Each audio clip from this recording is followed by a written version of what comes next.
आज के इस शानदार वीडियो में हम एक्सप्लोर करेंगे कि कैसे इंडिया की एक फिल्म ने चाइनीज सिनेमा को प्रभावित किया और कैसे हीरोइक ब्लडशेड जॉनर की नींव को मजबूत किया। हमारे साथ जुड़े रहिए क्योंकि हम चाइनीज एक्शन मूवीज़ का इंडिया से क्या कनेक्शन है इसका पता लगाएंगे और कैसे हॉलीवुड ने मॉडर्न डे एक्शन सिनेमा को आकार देने के लिए चाइनीज फिल्मों के सार को अपनाया।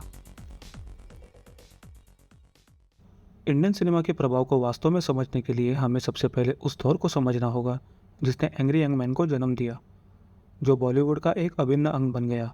1970 के दशक में भारतीय समाज राजनीतिक, सामाजिक और आर्थिक चुनौतियों से जूझ रहा था।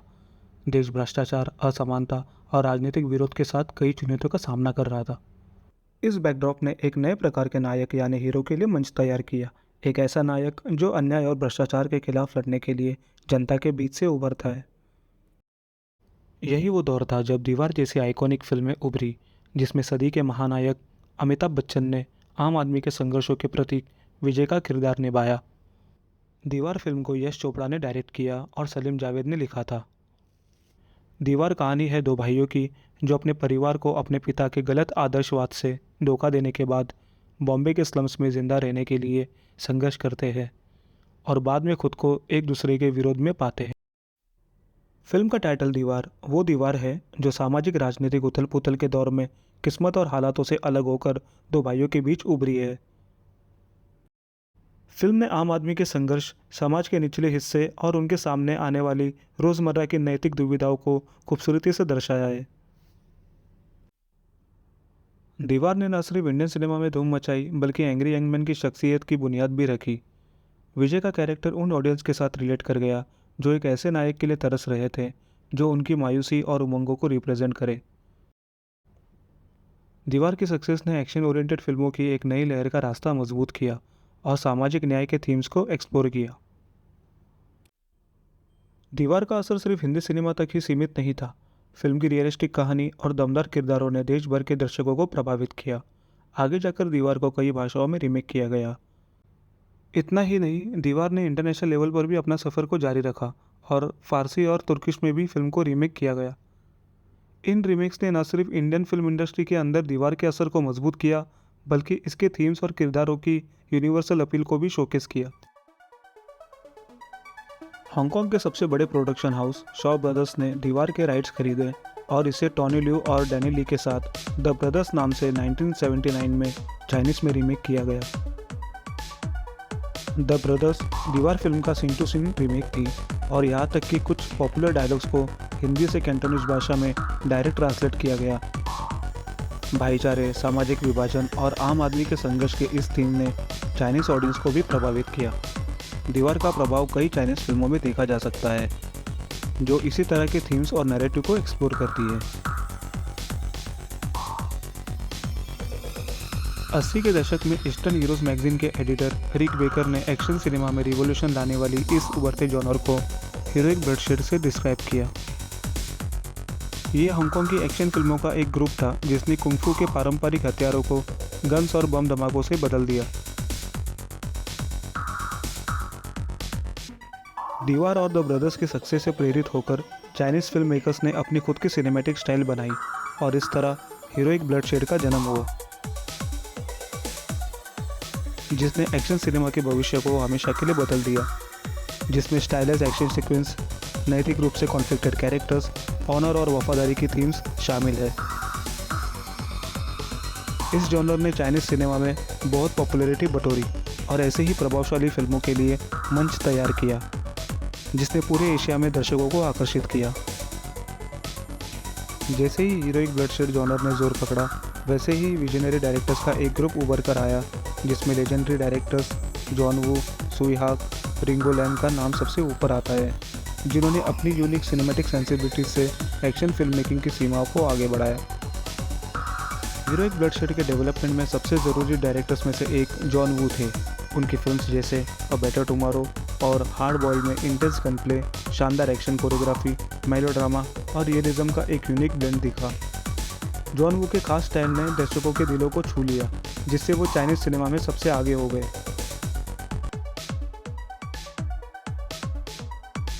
रिंगो लैम जैसे डायरेक्टर्स ने सिटी ऑन फायर जैसी फिल्मों के साथ इस जॉनर में ज़रूरी कंट्रीब्यूशन दिया। इन फिल्मों ने stylish violence, complex story telling और कॉम्प्लेक्स कैरेक्टर्स डायनामिक्स पर जोर दिया, जो हीरोइक ब्लडशेड जॉनर को डिफाइन करते हैं। जॉन वू की अ बेटर टुमारो अपने शुरुआती वर्षों के दौरान हीरोइक ब्लडशेड जॉनर में एक ज़रूरी फिल्म के रूप में उभरी। 1986 में रिलीज हुई इस एक्शन से भरपूर क्राइम ड्रामा ने ऑडियंस को अपनी intense story telling, stylish action sequences और कॉम्प्लेक्स कैरेक्टर्स के साथ मोहित किया। फिल्म दो भाइयों की कहानी कहती है जिसमें चौ यूं-फा और टी लॉन्ग ने काम किया, जो खुद को अपने क्राइम दुनिया के लिए वफादारी और बेहतर ज़िंदगी के सपने के बीच जूझते हुए पाते हैं। अ बेटर टुमारो ने कई की एलिमेंट्स को पेश किया जो इस जॉनर के खास फीचर्स बन गए, जैसे ऑनर, ब्रदरहुड और रिडेम्पशन की थीम्स। अ बेटर टुमारो की सफलता ने हांगकांग और उसके बाहर भी ऐसी फिल्मों का रास्ता मजबूत किया। फिल्म का असर पूरी इंडस्ट्री में महसूस किया गया। फिल्म मेकर्स को एक्शन सिनेमा की सीमाओं को आगे बढ़ाने के लिए इंस्पायर किया। फिल्म के आइकॉनिक कैरेक्टर्स और कॉम्प्लेक्स थीम्स ने अ बेटर टुमारो को एक कल्चरल फेनोमेनन बना दिया और एक विजनरी डायरेक्टर के रूप में जॉन वू के स्टेटस को मजबूत किया। फ्यूचर की हीरोइक ब्लडशेड फिल्मों के लिए एक रेफरेंस पॉइंट बन गई अ बेटर टुमारो, जिसने इस जॉनर पर अपनी अमिट छाप छोड़ी और आने वाले सालों के लिए एक्शन सिनेमा को आकार दिया। हीरोइक ब्लडशेड के आइकॉनिक एक्टर्स में से एक चौ यूं-फा ने हॉलीवुड में सक्सेसफुल ट्रांजिशन किया। जॉन वू की द किलर में उनके परफॉर्मेंस ने उनके टैलेंट और चार्म को शोकेस किया, जिससे वो पॉपुलर एक्टर बन गए। द रिप्लेसमेंट किलर्स में चौ ने हॉलीवुड में डेब्यू किया, जिसने चाइनीज़ और हॉलीवुड सिनेमा की दूरी कम कर दी। अ बेटर टुमारो में चौ यूं-फा के कैरेक्टर की पॉपुलैरिटी इतनी बढ़ गई कि हांगकांग के यंगस्टर्स ने उनकी कॉस्ट्यूम्स को कॉपी करना शुरू किया, भले ही वहाँ के लोकल क्लाइमेट के लिए वैसे कॉस्ट्यूम सूटेबल नहीं थी। हॉलीवुड ने न सिर्फ हीरोइक ब्लडशेड के स्टाइल और मैनरिज्म को अपनाया, बल्कि द रिप्लेसमेंट किलर्स के साथ कई फिल्मों में चौ यूं-फा को कास्ट भी किया, जो द किलर्स का अमेरिकन वर्जन थी। हीरोइक ब्लडशेड का असर चाइना से परे फैल गया और दुनिया भर के फिल्म मेकर्स के साथ जुड़ गया। इन फिल्मों ने इंटेंस एक्शन, कॉम्प्लेक्स प्लॉट और हीरोइक ब्लडशेड के कैरेक्टर्स को अपनाया। हॉलीवुड ने चाइनीज सिनेमा के एलिमेंट्स को अपनी एक्शन फिल्मों में शामिल किया। रॉबर्ट रॉड्रिगेज, क्विंटन टेरेंटिनो और माइकल बे जैसे फिल्म मेकर्स उन डायरेक्टर्स में से थे जिन्होंने gunplay grammar, slow motion action और इंटेंस फेस ऑफ्स को अपनाया, जो हीरोइक ब्लडशेड जॉनर की भाषा बन गई। डेस्पराडो, रिजर्वायर डॉग्स, बैड बॉयज और द रॉक जैसी फिल्मों ने हॉलीवुड पर हांगकांग सिनेमा के असर को शोकेस किया। हांगकांग में खुद को सफल डायरेक्टर एस्टेब्लिश करने के बाद जॉन वू ने 1990 के दशक में हॉलीवुड में कदम रखा, जिससे उनकी खास स्टाइल और एक्शन सेंसिबिलिटी ज़्यादा दर्शकों तक पहुंची। जॉन वू की पहली हॉलीवुड फिल्म हार्ड टारगेट थी, जिसमें जॉन क्लॉड वैन डैम ने काम किया था। हालांकि फिल्म को मिक्स रिव्यू मिले, जॉन वू के signature style, slow motion gun fights और वेल कोरियोग्राफ एक्शन सीक्वेंसेस देखे जा सकते हैं। जॉन वू की अगली हॉलीवुड फिल्म ब्रोकन एरो में जॉन ट्रैवोल्टा और क्रिस्टियन स्लेटर ने काम किया। इसने एक thrilling cat and mouse story line के साथ इंटेंस एक्शन को जोड़ा और एनर्जेटिक पेसिंग के लिए ऑडियंस से वाहवाही लूटी। हालांकि जॉन वू की तीसरी हॉलीवुड फिल्म फेस ऑफ थी, जिसने एक आइकॉनिक एक्शन डायरेक्टर के रूप में उनके स्टेटस को मजबूत किया।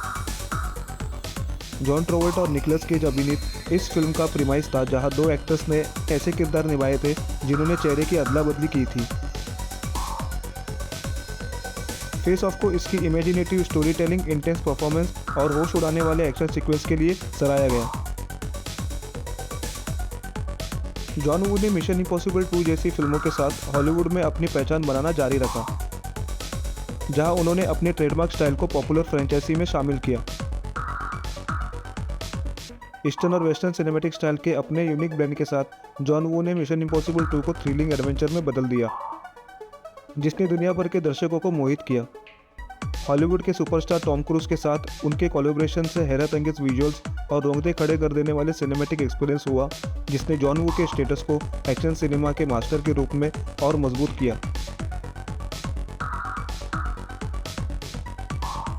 जैसे ही हीरोइक ब्लडशेड का इन्फ्लुएंस फैला, हॉलीवुड के डायरेक्टर्स ने चाइनीज एक्शन सिनेमा की इंटेंसिटी और स्टाइल को अपनाया। जॉन कारपेंटर जैसे फिल्म मेकर, जो अपने कल्ट क्लासिक जैसे एस्केप फ्रॉम न्यूयॉर्क और big trouble in little China के लिए जाने जाते हैं, उन्होंने हांगकांग के एक्शन एलिमेंट्स को अपने फिल्मों में शामिल किया। रिडली स्कॉट, जो अपनी विजुअली स्टनिंग फिल्मों के लिए जाने जाते हैं, उन्होंने ब्लेड रनर और ब्लैक रेन जैसी फिल्मों में चाइनीज सिनेमा से इंस्पिरेशन ली। स्कॉट की एटमॉस्फेरिक स्टोरी टेलिंग और हैरत अंगेज विजुअल्स चाइनीज ट्रेडिशनल फिल्म से इंस्पायर्ड थे। अपनी ग्रिटी और इमर्सिव फिल्मों के लिए जाने जाने वाले माइकल मान ने हीट और कोलेटरल जैसी फिल्मों में हीरोइक ब्लडशेड के प्रभाव को दिखाया। इनकी फिल्मों में इंटेंस एक्शन सीक्वेंस और नैतिक रूप से कॉम्प्लेक्स कैरेक्टर्स चाइनीज सिनेमा के एसेंस को दर्शाते हैं। माइकल बे एक विजनरी डायरेक्टर हैं जो एक्सप्लोजन्स और विजुअली शानदार फिल्मों के लिए जाने जाते हैं। चाइनीज सिनेमा की थ्रिलिंग दुनिया से इंस्पिरेशन लेते हैं। जॉन वू जैसे डायरेक्टर्स के डायनेमिक एक्शन और स्टोरी टेलिंग की टेक्निक से प्रभावित अपनी फिल्मों को चाइनीज एक्शन फिल्मों में पाए जाने वाले हाई ऑक्टेन एनर्जी और ग्रैंडर के साथ ने अपनी फिल्मों को प्रभावित किया। बैड बॉयज, द रॉक जैसी फिल्में माइकल बे के हॉलीवुड और चाइनीज सिनेमा के सेंसिबिलिटीज के यूनिक ब्लेंड का एग्जाम्पल है। Larger than life set piece, लुभावने विजुअल्स और इंटेंस एक्शन सीक्वेंस की अपनी सिग्नेचर स्टाइल के साथ माइकल बे एक सिनेमैटिक एक्सपीरियंस देते हैं जो चाइनीज एक्शन फिल्मों के उत्साह और पैमाने को दर्शाता है। अपने इनोवेटिव फिल्म मेकिंग अप्रोच के जरिए माइकल बे चाइनीज सिनेमा की लेगेसी को होमाज देना जारी रखते हैं और अपना ब्लॉकबस्टर एंटरटेनमेंट का ब्रांड बनाते हैं जो दर्शकों को हैरत में डाल देता है। हॉलीवुड पर चाइनीज सिनेमा का सीधा इम्पैक्ट क्विंटन टैरेंटिनो की फिल्मों से पता चलता है। टैरेंटिनो अपनी लैविश और जॉनर बेंडिंग वाली फिल्मों के लिए जाने जाते हैं। हॉलीवुड में अपनी अलग स्टाइल और स्टोरी टेलिंग के साथ एक ज़रूरी फिल्म मेकर बन गए हैं। चाइनीज सिनेमा के लिए उनका प्यार उनकी फिल्मों में साफ दिखाई देता है। खासकर Kill Bill series Chinese martial art फिल्मों को ट्रिब्यूट देती है जिसमें fast pacing action sequence, violence और स्ट्रॉन्ग फीमेल कैरेक्टर्स शामिल हैं। रिंगो लैम की City on Fire Quentin Tarantino की पहली फिल्म रिजर्वायर डॉग्स के लिए इंस्पिरेशन बनी। टैरेंटिनो ने खुद की फिल्म के लिए सिटी ऑन फायर की स्टोरी स्ट्रक्चर और क्लाइमैक्स सीक्वेंसेस उठाए। टैरेंटिनो का चाइनीज सिनेमा के लिए आकर्षण किल बिल से भी आगे तक है। उन्होंने चाइनीज एक्शन सिनेमा की तीव्रता के साथ वेस्टर्न और वॉर फिल्म्स के कॉम्बिनेशन के साथ क्लासिक मार्शल आर्ट फिल्मों और हीरोइक ब्लडशेड के रेफरेंस में स्टोरी को प्रभावित किया। क्विंटन टैरेंटिनो हीरोइक ब्लडशेड फिल्मों के साथ फिल्म मेकर्स की नई पीढ़ी को अपनी यूनिक स्टोरी टेलिंग और स्टाइल के साथ इंस्पायर करना जारी रखते हैं। सिनेमा और क्रॉस कल्चरल इन्फ्लुएंस के लिए उनका जुनून हमें उन एंडलेस पॉसिबिलिटीज़ और क्रिएटिविटी की याद दिलाता है जो डाइवर्स फिल्म कल्चर्स की सराहना और प्रेरणा लेने से हो सकती है। इसके अलावा एडगर राइट, मैथ्यू वॉन और गैरेथ एवंस जैसे कंटेम्प्रेरी डायरेक्टर्स ने अपनी फिल्मों में चाइनीज एक्शन सिनेमा के सभी एलिमेंट्स को शामिल किया है। इन डायरेक्टर्स ने अपनी अलग विजुअल लैंग्वेज बनाई है जिसमें इनोवेटिव एक्शन कोरियोग्राफी और चाइनीज एक्शन स्टाइल की याद दिलाने वाली आकर्षक स्टोरी टेलिंग टेक्निक्स शामिल हैं। क्विंटन टैरेंटिनो और दूसरे फिल्म मेकर्स की फिल्मों से इंडियन फिल्म दीवार के इन्फ्लुएंस को एक सोर्स ऑफ इंस्पिरेशन के रूप में देखा जा सकता है, जिसने चाइनीज एक्शन सिनेमा पर एक अमिट छाप छोड़ी है जो हॉलीवुड और उसके बाहर तक जारी है। स्टोरी टेलिंग की सीमाओं को आगे बढ़ाने के लिए इन फिल्म मेकर्स के डेडिकेशन और चाइनीज फिल्म की आर्टिस्ट्री के लिए उनकी सराहना को दीवार के इम्पैक्ट और इंस्पिरेशन के विस्तार के रूप में देखा जा सकता है। तो देखा आपने कैसे इंडिया से निकली एक फिल्म ग्लोबली एक्शन मूवीज़ पर कैसे असर डाल रही है, कैसे हमारी कहानियाँ वर्ल्ड सिनेमा के लिए प्रभावशाली रही है, जो एक सोर्स ऑफ इंस्पिरेशन के रूप में काम कर रही है। हमें अपनी फिल्मों पर गर्व करना चाहिए। हमारे लिए ये ज़रूरी है कि हम अपनी खुद की स्टाइल को अपनाएं और ऐसे ही हमारी जड़ों से जुड़ी फिल्में बनाते रहे जो हमारी सांस्कृतिक पहचान और विरासत को दर्शाती हो।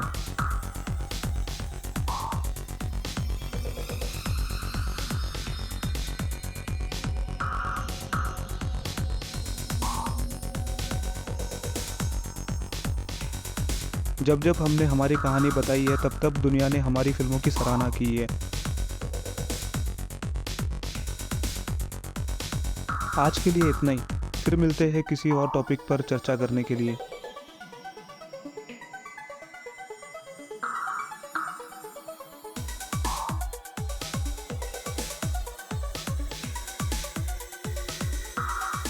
अगर आपको हमारा ये वीडियो पसंद आया हो तो लाइक, शेयर और सब्सक्राइब ज़रूर कीजिए।